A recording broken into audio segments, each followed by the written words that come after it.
नमस्कार, आप देख रहे हैं गार्डनिंग एस्थेटिक्स। मैं हूं अनीता दिनेश। कभी कभी कुछ प्लांट्स ऐसे होते हैं जो देखने में बहुत ही सिंपल होते हैं, आसान लगते हैं और बहुत आसानी से हमारे यहाँ के क्लाइमेट में ग्रो होते हैं। पर उन प्लांट की खास बात ये होती है कि उनकी जो क्वालिटीज़ होती हैं वो उनको बहुत ख़ास बना देती हैं। और वैसा ही एक प्लांट है जिसको क्यूपिया, काफिया या फिर मैक्सिकन हेदर और लेवेंडर लेस के नाम से जाना जाता है। मैक्सिको और ब्राज़ील में होने वाला ये प्लांट है जिसकी ऊंचाई करीबन 30 सेंटीमीटर के लगभग होती है। चौड़ाई आप एक प्लांट की फैल करके 60 सेंटीमीटर तक हो जाएगी। पर इसमें छोटे छोटे लेवेंडर कलर के फूल खिलते हैं जो साल भर खिलते हैं। ये एक सही मायने में पेरेनियल प्लांट है जिसका कोई भी डोरमेंसी का पीरियड नहीं होता है। तो चलिए देर नहीं करते हैं, वीडियो को जल्दी से शुरू करते हैं। सबसे पहले तो मैं आपको ये बताऊंगी कि क्यों इस प्लांट को लगभग हर गार्डन में होना चाहिए। इसके बहुत सारे ऐसे बेनिफिट्स हैं। सबसे पहला तो है देखने में बहुत सुंदर लगता है, एस्थेटिक लगता है। एजेस बनाने में, बॉर्डरिंग करने में, इवन हैंगिंग बास्केट्स में लगाने के लिए एक अच्छा प्लांट है। पेरेनियल प्लांट है, साल भर चलता है। दूसरे पेरेनियल प्लांट्स की तरह डेड हेडिंग, मेंटेनेंस की ज़रूरत नहीं है। लगाइए और भूल जाइए। तो उन एरियाज़ में जैसे आपने बाउंड्री वॉल पे पॉट्स लगा रखे हों या फिर आपकी रूफ की रेलिंग पे प्लांट्स लगाने के स्पेस बने, इस तरह की जगहों के लिए आपको ऊपर ऊंचाई पर पॉट्स रखने हों, ऐसी जगहों के लिए प्लांट बेस्ट है क्योंकि फूल होते रहते हैं, सीड्स झड़ते रहते हैं। आपको डेड हेडिंग की, पिंचिंग की, किसी तरह की कोई मेंटेनेंस नहीं करनी पड़ती है। और नॉर्थ अमेरिका में तो इस प्लांट को क्रॉप रोटेशन में भी लगाया जाता है, यानी कि ये फर्टिलिटी को सॉइल की बढ़ाने का काम करते हैं। जब कोई सर्टेन क्रॉप लगाई जाती है और उसमें फर्टिलिटी सॉइल की डिप्लीट होती है या कम हो जाती है तो इसको लगाते हैं ताकि सॉइल की फर्टिलिटी बढ़े। दूसरा, बहुत तरह के जो पेस्ट हैं जहाँ पर ये प्लांट लगा होता है उसके आसपास नहीं फटकते हैं। तो ये जब वहाँ पर खेती की जाती है तो वहाँ पर पेस्टिसाइड्स का और फर्टिलाइज़र का खर्च भी कम करने वाला प्लांट है।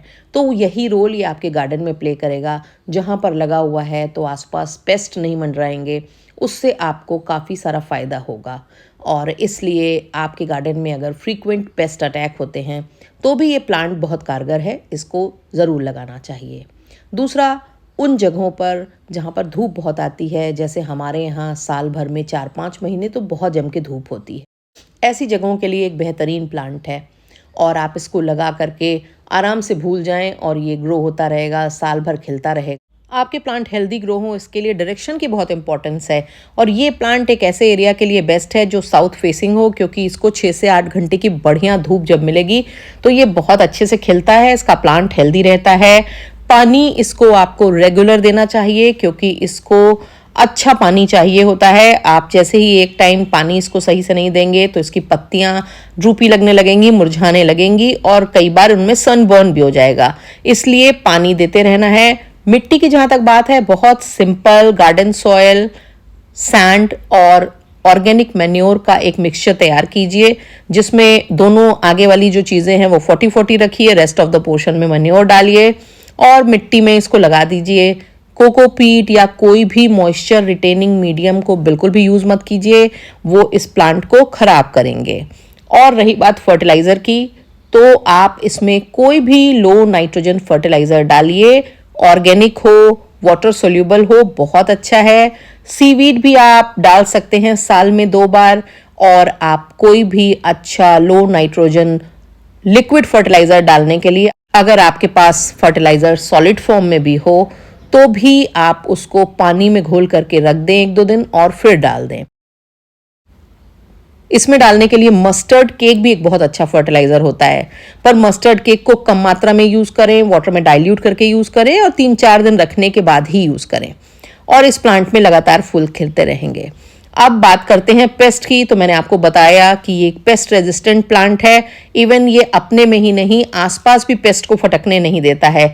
इसलिए हर गार्डन में मैंने कहा कि इसका होना बहुत ज़रूरी है, क्योंकि जब ये गार्डन में होगा तो आसपास के वातावरण से पेस्ट को हमेशा हटाता रहेगा। तो ये एक नेचुरल पेस्टिसाइड का काम करेगा। और प्रोपगेशन की बात करें तो एक तो इसके सीड अपने आप ही डिस्पर्स होते रहते हैं, मिट्टी में गिरते रहते हैं, इसके नए प्लांट बनते रहते हैं।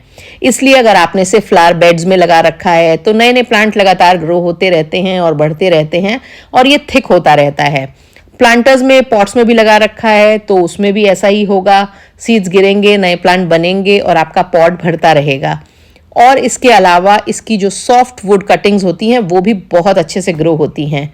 मैंने जो आपको लोटस पॉन्ड के चारों ओर अपने गमले दिखाए हैं वो सारे के सारे मैंने सॉफ्ट वुड कटिंग से ही ग्रो किए हैं और कुछ नहीं किया था। फरवरी के लास्ट में मैंने इस तरह से अपने प्लांट के ऊपर से सॉफ्टवुड कटिंग्स निकाल ली थी और इनको प्लांटर्स में लगा दिया था।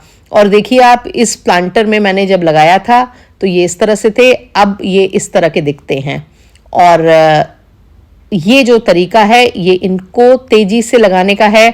अगर आप एक प्लांटर को बहुत जल्दी और कम समय में भरना चाहते हैं तो ये बेस्ट तरीका होगा। पर आप भी काफिया को ज़रूर लगाएं और ये एक सस्ता प्लांट है, कम कीमत में मिलता है। इसका बड़ा सा पॉट आपको 60 से 80 रुपयों का मिल जाएगा। पॉलीथिन बैग में ये 30-40 रुपए का प्लांट आराम से मिल जाएगा। और अगर आप बहुत ज़्यादा खर्चा नहीं करना चाहते हैं, एक पॉट ले आइए या 1-2 पॉली बैग ले आइए, तुरंत ही सॉफ्टवुड कटिंग्स निकालिए और बिना किसी रूट हार्मोन के इस सीजन में ये बड़े आराम से ग्रो हो जाएगा। बस आपको ध्यान ये रखना है कि कटिंग्स को भी आपको बहुत शेड में नहीं रखना है, धूप में रखना है, पर वाटरिंग आपको उसमें रेगुलर करती रहनी है और ये आराम से उन सॉफ्टवुड कटिंग से ग्रो हो जाएगा। अगर अभी तक आपने मेरे चैनल को सब्सक्राइब नहीं किया है तो मेरी गुजारिश है कि मेरे चैनल को सब्सक्राइब करें, बेल आइकन जरूर दबा दीजिएगा ताकि गार्डनिंग से जुड़े हुए मैं जो अपडेट करूं वो आप तक झटपट पहुंचे। और मेरे वीडियोस अगर आपको पसंद आया करें तो उन्हें लाइक करना, उन पे कमेंट करना और अपने गार्डनिंग लविंग फ्रेंड्स के संग उनको शेयर करना बिल्कुल भी मत भूला करें, क्योंकि जब आप वीडियोस पे कमेंट करते हैं तो वीडियोस की जो रीच होती है वो बढ़ती है, वो ज्यादा लोगों तक रिकमेंड किए जाते हैं। Thank you very much.